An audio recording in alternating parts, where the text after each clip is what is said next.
Welcome back to the Healing Hotline. I'm your host, Jessica Trambarger, and today we're going to be talking about the law of sacrifice. Because if you ain't making no sacrifices, that's probably why you're still stuck where you're at. Let's get into it.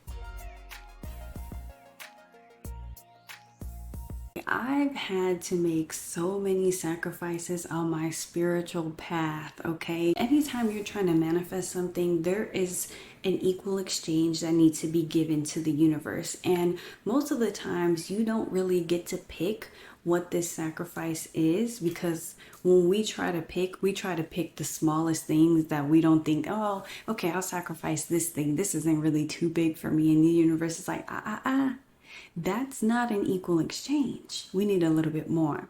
So let me just tell you some of the things that I've had to sacrifice and the things that I've gotten in return, so you can kind of see that it was worth it. A lot of my sacrifices have been with my friendships and my pets.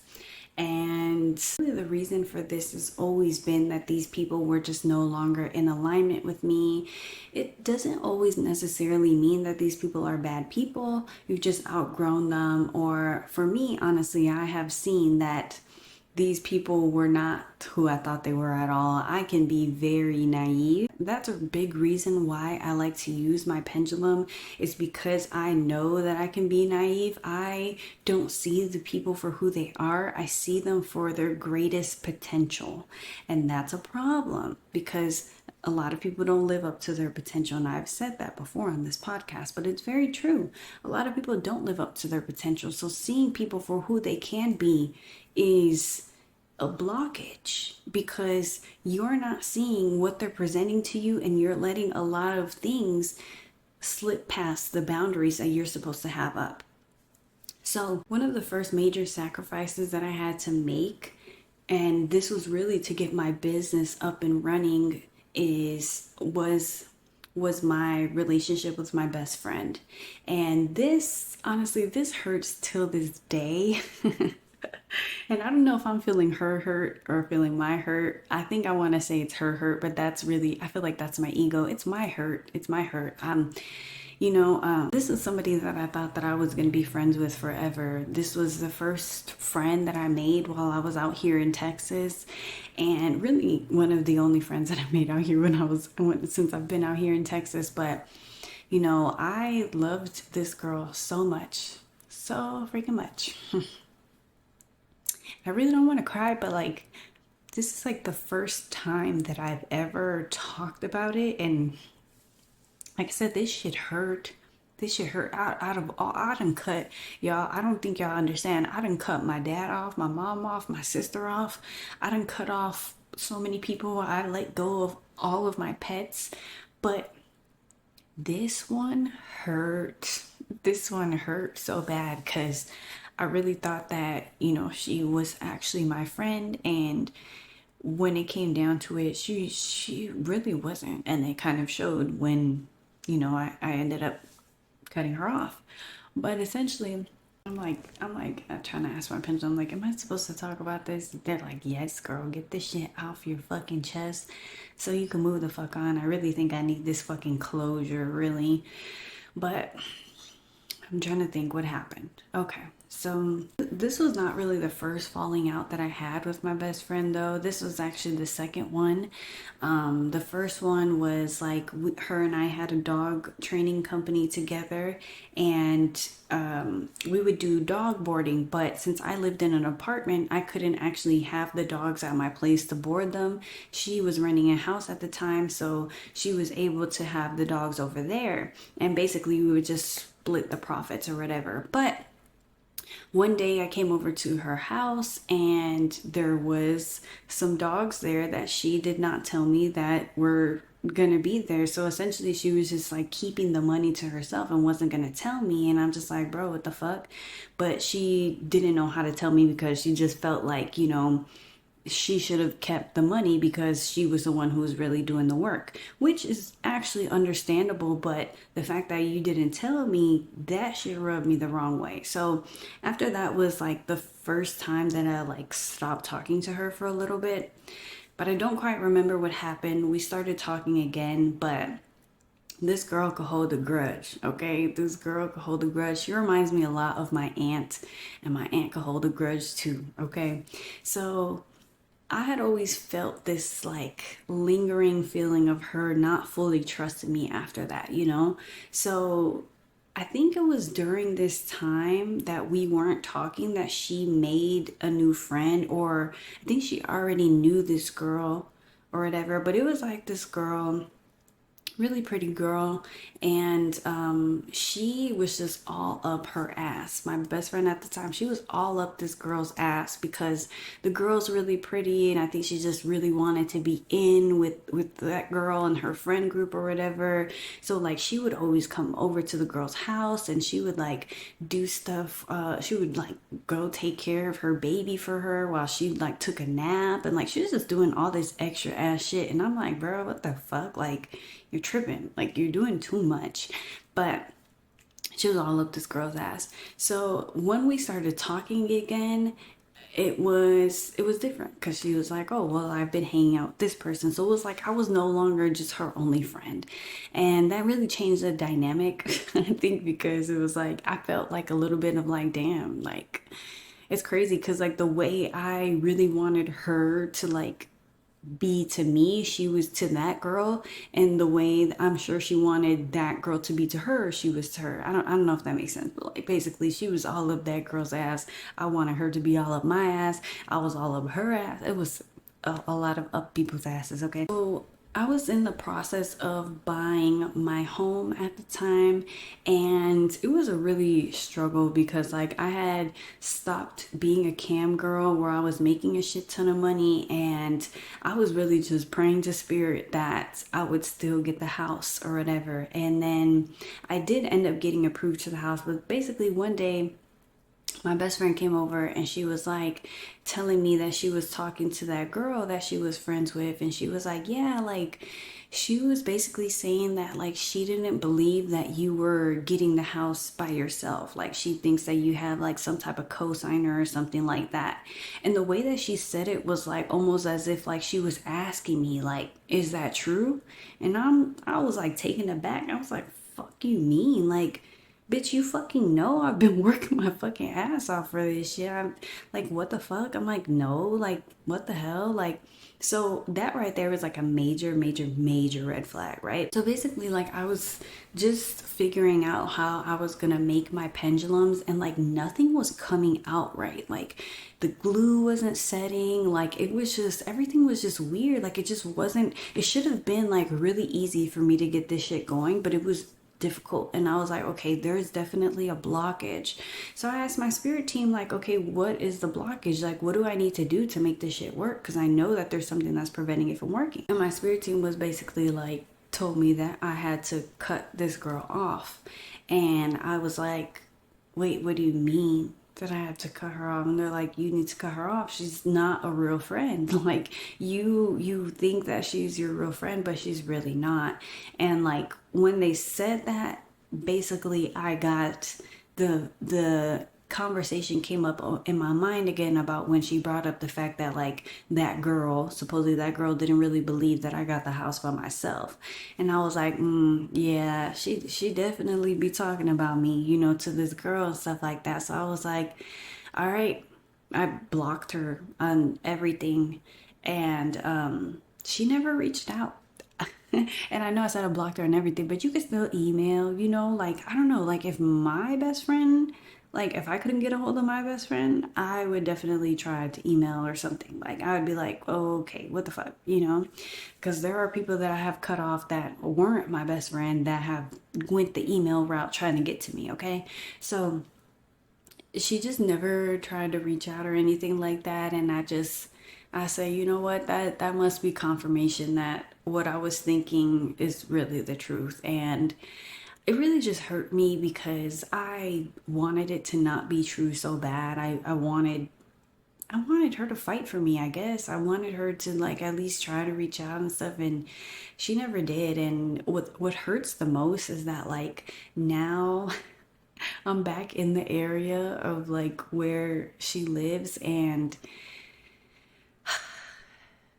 I passed by her parents' house, not intentionally. Her parents' house is very easy to spot when you're on the main road, but like I don't know. I wish that the universe could bring us back together again, but I know that's just like that's a silly wish. I feel like that's just my inner child really wishing.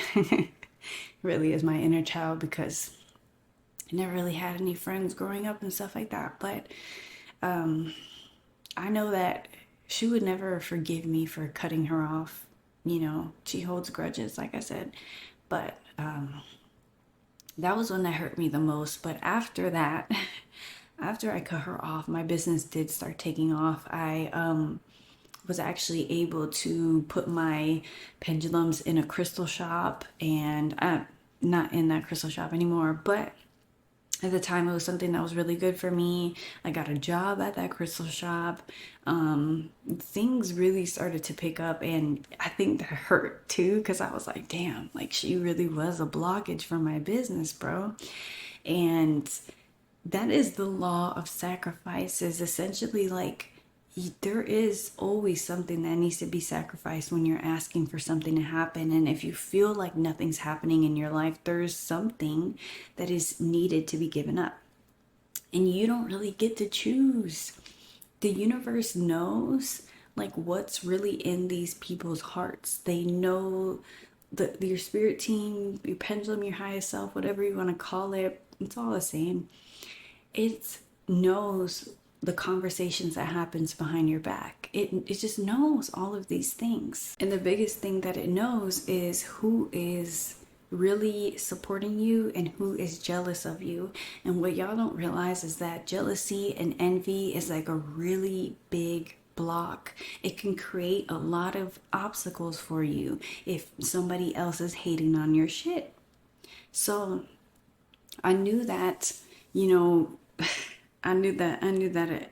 there's so many things that I see now that I'm like, oh yeah, that definitely wouldn't have worked. Like she was trying for a baby with her husband, and I don't even think that, I'm pretty sure she doesn't have a kid yet, you know, but I now have a kid. So it's just like all of these things where I'm like, I know she would be so fucking jealous and just sending that evil eye energy my way. And I definitely did not want that around my baby. So I see why things had to happen the way that they did. It just kind of sucks because I thought, okay, maybe if I let this go, then the universe will replace her with somebody else. But after long looks in my birth chart, I have seen that that's not going to happen. Friendship is one of the things that I unfortunately cannot really have in this lifetime. Not true friendship, anyways. I can have acquaintances, I can have people that I really fuck with from a distance. When it comes to that friendship of like really hanging out, going over to each other's houses, being all up in each other's energy like that, it just doesn't work. I have a placement in my birth chart that, and unfortunately, makes a lot of people jealous of me. And you know, it is what it is. It's whatever. I see it for what it is. And I'm like, okay, you know what? As long as I can have love, like with my husband and my baby, like my love and my chosen family and money, I'll give up the friendship. Fuck it. You know, because when you really think about it, nobody in the world has everything that they want. There are people with a shit ton of money that don't have real love. There's people with a shit ton of love that don't have real money, but they got friendships and they got, they got all this other shit. There's always something that's missing for somebody. And for me, it has to be friendships. And I'm like, you know what? You said I could have money though, and I could have love, and I could have my chosen family. Okay, I'll let it go. So that's a sacrifice. And that's a big sacrifice. So that was what I had to give up for my money, for my business to start, blossoming. Then I had to give up all of my pets. Not all at the same time. It was all gradual, one by one. But I had to give up my pets for a happy life with my baby, and in order for me to be a good mom, because I cannot handle too much responsibility. I also have karmic debt number 14, which if you haven't already, you should check out my videos on YouTube or on TikTok. It's in the numerology playlist, but I'm talking about how to calculate if you have a karmic debt number. And this will tell you a lot about your life if you do, and why you experience certain things that you do. But I have karmic debt number 14, which is essentially like my freedom be feeling restricted a lot of the times, and too much responsibility is really overload for me. And I realized that me having pets and having a baby was just not gonna work hand in hand, you know? One of the hardest giving up of my pets was with my cat, Kovu, my sweet boy. I had to give him up after we took in a stray cat, which never, ever, ever taken a stray cat. We fucked up and we did that shit. We took in a stray kitten. It was in our neighborhood just meowing. It wasn't even meowing at our fucking door. But my husband heard it meowing when he was outside, and he was like, went to go follow the meow, and it was like a couple doors down. That should have been the biggest fucking sign, was that it was not meowing at our house, okay? But we took it in, and we didn't think that like my cat was going to have a problem with it, because I had another cat before him and they had lived together for some time. So he's already been around another cat. I didn't think it was going to do anything, but apparently he has jealousy issues just like his mama, okay? Because I did struggle with jealousy. I'm pretty good on it now. But I struggled with jealousy for a long fucking time. And they say that the pets are like their owners, and this was very true for him. So when we brought in this cat, he turned into a whole different animal. He started doing weird ass shit. He was pissing in places he was not supposed to piss. He was just doing weird shit. He was like peeing in the dog bed. He was peeing in the cat bed. He would just start like meowing, like, but like it was like scary, like meow, like meow. And he would just hold it, and I'm like, dude, what the fuck is wrong with you? Like, he literally went psycho. And I thought, okay, first let me get rid of this fucking little shit, because this little kitten was fucked up, okay? This little kitten had me fucked up, and I was pregnant as fuck at the time, and this kitten scratched me the hell up. Like, I got into a wrestling match with this fucking kitten, and right then and there I called my husband and I said, we're getting rid of this kitten tonight. We're gonna drop it off somewhere, okay? And we try to go to some shelters, but here's a fucked up thing about shelters, and I really want y'all to remember this anytime you see a stray animal, or anytime you see someone leaving an animal somewhere because they're trying to just get rid of it. These shelters don't help for shit. And the unfortunate part is that most of the time it's because of they're full. And it's because people are not really fully aware of what it really takes to have an animal. But they would not even take in this kitten, okay? This kitten, and I was trying to pretend like this wasn't my kitten. I found it.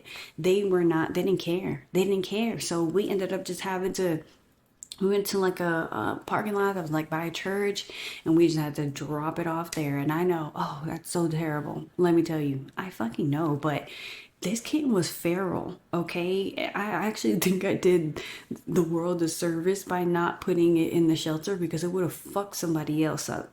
So yeah, we had to get rid of the cat, and I got rid of the cat, and I thought that my cat was gonna be normal again. Like, okay, we're good. That cat is gone.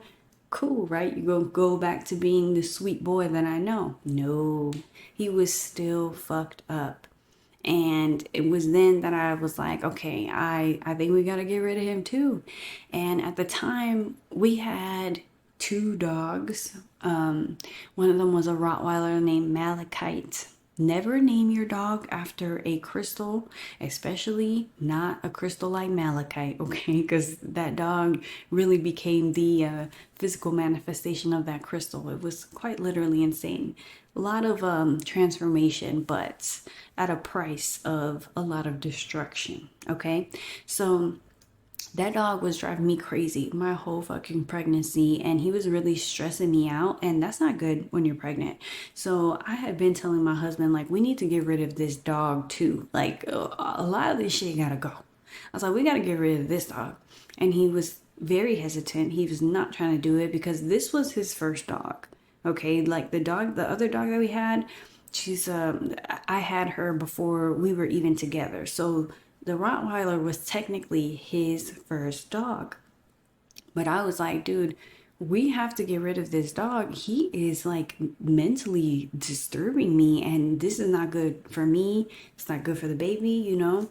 And he was very reluctant to do that. So I knew that by me leading by example and being able to give up my cat, he was going to be able to give up his dog, okay?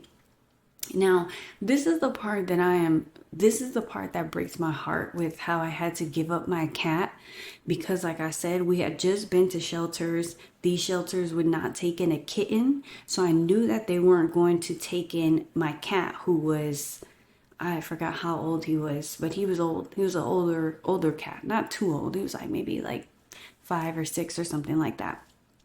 And I knew I was gonna get the same reaction, if not worse. They'd been like, hell no, we're not taking the grown ass fucking cat in. What the fuck? So, don't y'all, some of y'all gonna judge me for this, but you know what? Please, I'm gonna tell you right now, don't judge me unless you wanna be put in the same predicament and step in my shoes, okay? Because the universe don't play about me. So I'm gonna let you know right here, right now. You try to talk slick, you try to you try to judge me or whatever, you're gonna be put in the same predicament or maybe even worse. Did I just spell you? Maybe, you know.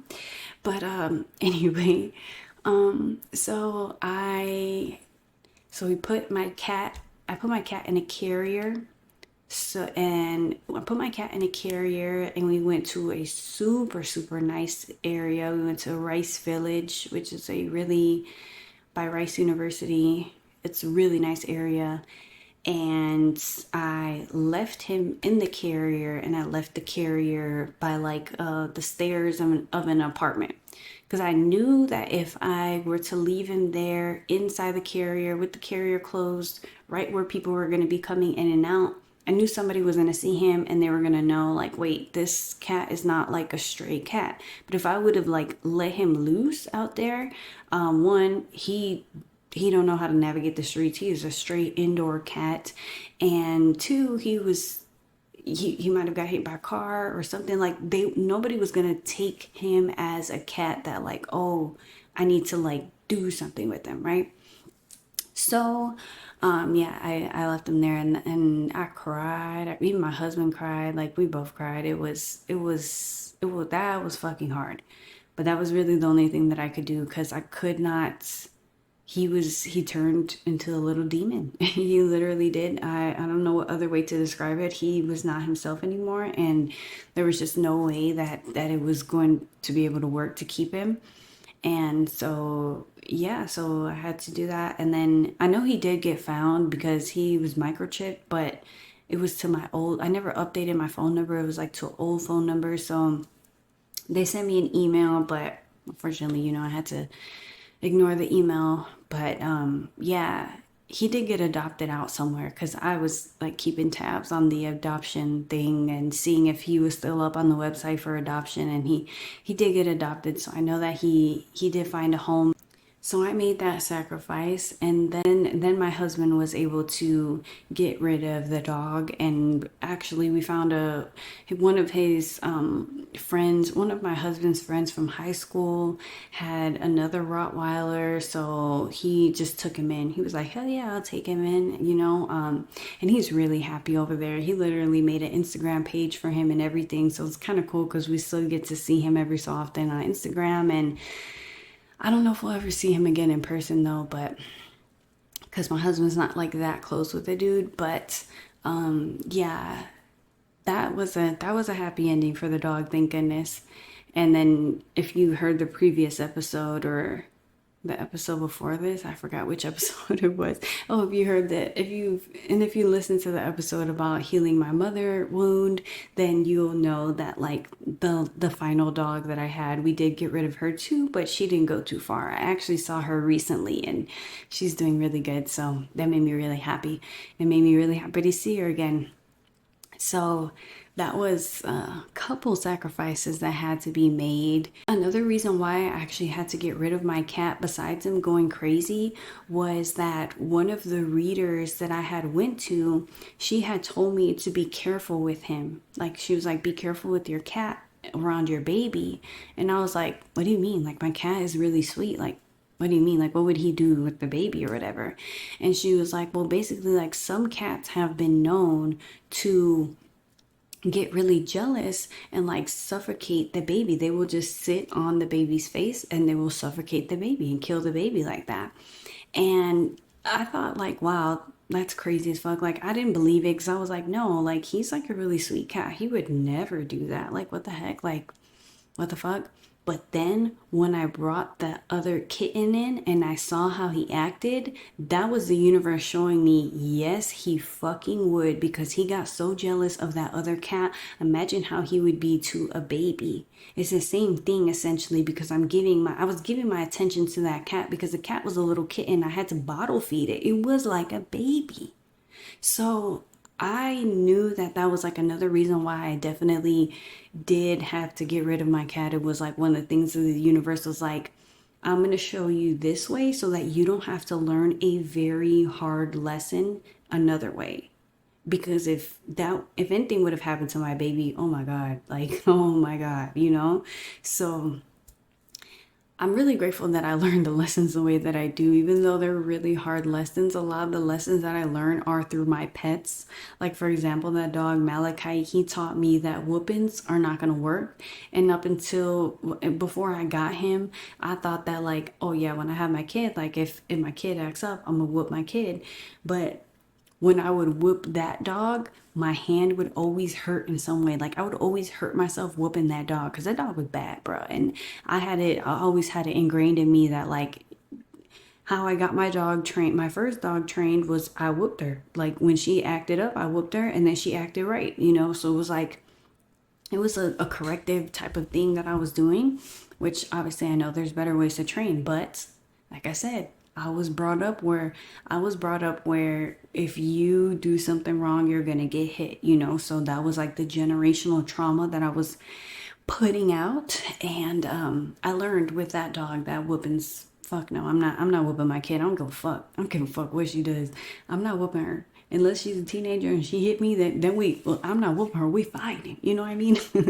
But it's just not going to happen because I'm not even setting up the environment for that. You know what I mean? So that was like a major.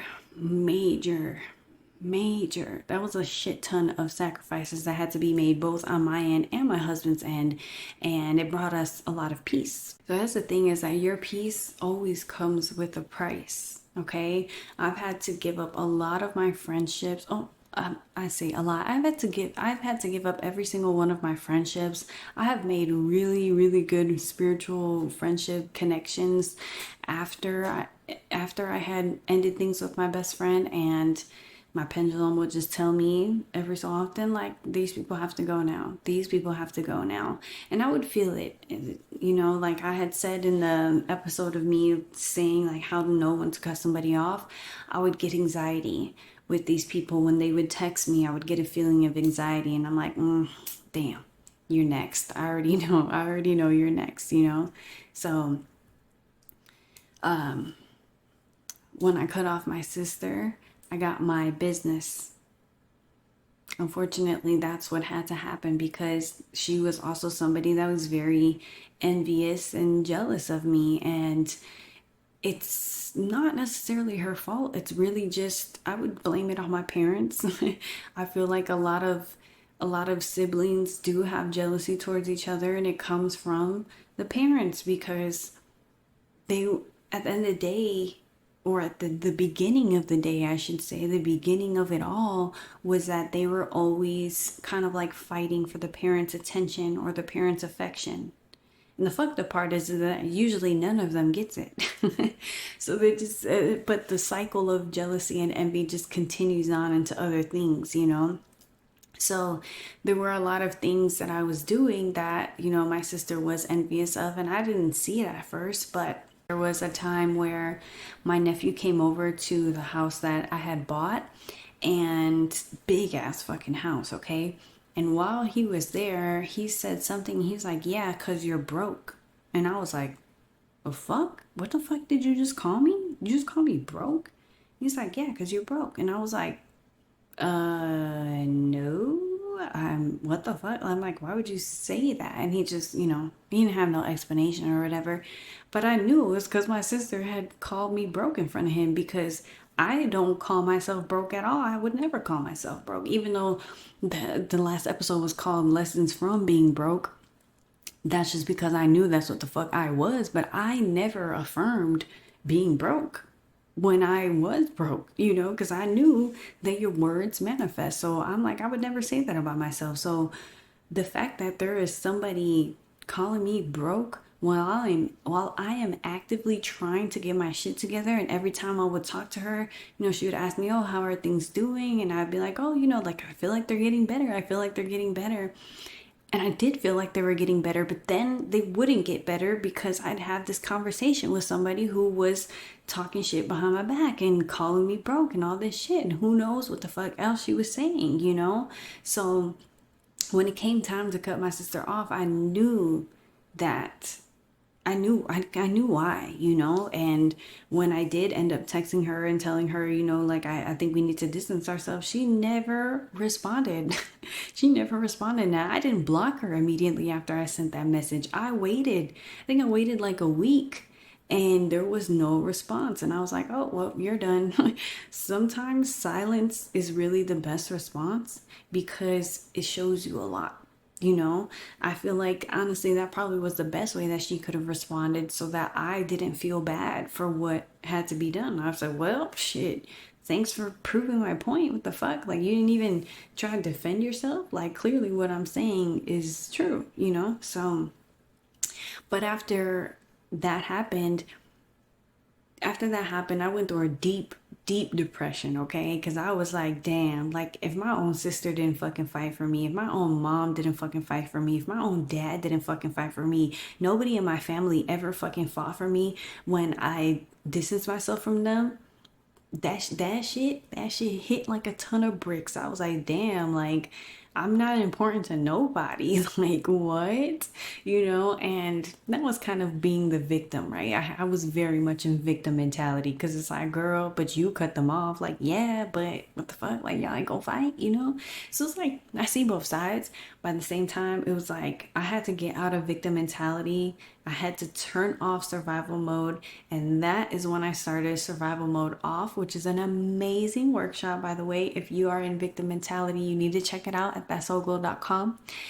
It is a 7-week workshop, and you'll see me going through all this shit. You'll see me real life talking about the shit that I went through, and we overcome all this shit together. It is an amazing workshop. But in the middle of that workshop was like what I call a gift wave from the universe. And that is when that was when my husband came to me and was like, hey, like, I think I'm gonna make rugs. And I saw him make a rug, and I saw the potential of all the different rugs that we can make, and really, like, it lit a fire in me, and that sparked my creativity again. And I was like, well, I think I want to do it too. Well, actually, no, I was giving him all the ideas of stuff that he can make, and he was like, well, why don't you just do it with me?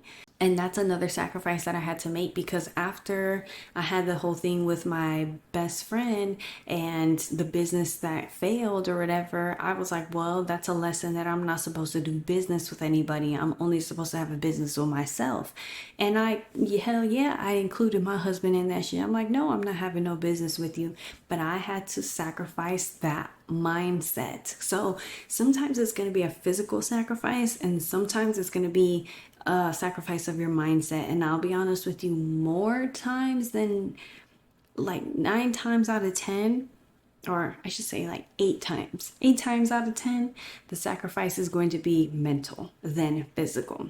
Or honestly, it can be both, but a lot of times it's going to be a mental thing that you have to sacrifice. So I had to sacrifice the mindset of thinking that, oh, I'm only going to do a business by myself. And I let that go. And then boom, we got our business. Now, we have reached another roadblock with this business. Right now, I'm not really tripping because I'm focusing on my spiritual business, and you can't spread yourself too thinly. Otherwise, like nothing's really going to like take off how you want it to. So I'm focusing on the spiritual aspect of everything right now. And I know that the universe is going to give me the green light when it's time to give me the green light and to go balls to the wall with our rug business. These sacrifices that I've had to make have not been easy. One of the things you're gonna constantly be making sacrifices. There's constantly going to be things that you try and you think that you're going to do them forever, and then one day the universe is like, actually, we're done with that now. You know what I mean? So even with this podcast, this is going to be the last episode of this season. So this is officially the end of season 1, and I'm not sure when I'm going to pick back up on season 2, but I know that when I do come back with season 2, I'm gonna have a lot of topics lined up, because right now, like before I made this episode, I was like, what the fuck am I gonna talk about right now, you know? And I don't really like that. Like the whole point of me having this healing hotline podcast was so that I can come on here and that I can have talks that are like healing. But like I wanted it to be like oh shit, like I really got to get this shit off my chest. Like let's talk about it. Let's dive deep into it, you know? So for right now, we're going to end season 1 with this episode, and we'll see where we pick back up when it comes to season 2. But this might be another thing that I have to sacrifice, because sometimes I try to do way too much. And I was gonna make this episode about the importance of knowing your role so that you could stay in your lane, which is essentially like knowing what it is that you're supposed to do so that you stay in your lane. You're not like constantly going in this lane, that lane, this lane, you know? And I think that, I don't know, I guess I just asked my pendulum right here, right now, huh? Might as well. Nope. Damn. I asked my pendulum, am I supposed to keep doing this podcast? And it was like, no.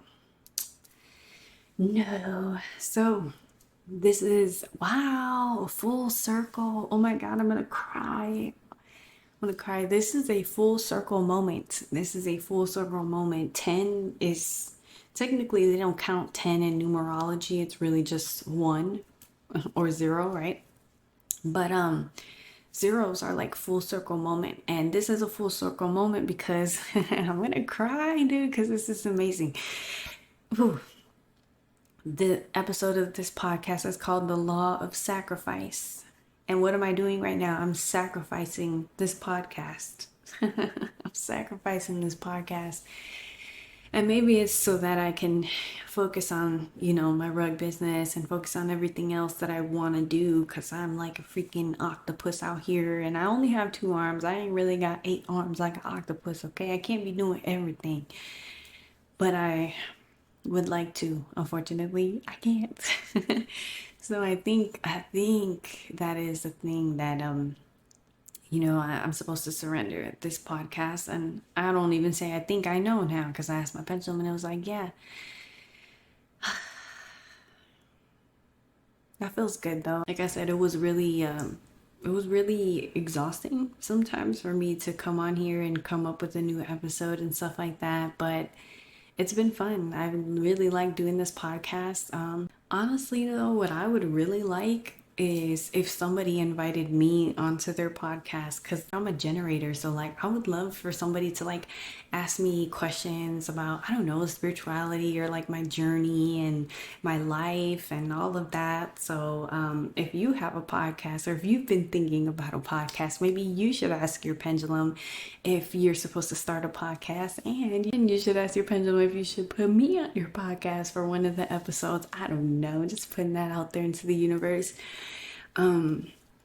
But this has been fun. It's been a great outlet for me, but I do see that the time has come to an end for this podcast, and it is what it is, really. It is what it is. I think all these episodes have done exactly what they were intended to do, and that is heal.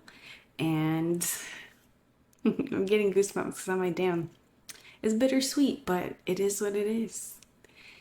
So, one last time, this has been the Healing Hotline. I'm your host, Jessica Trambarger, officially signing out.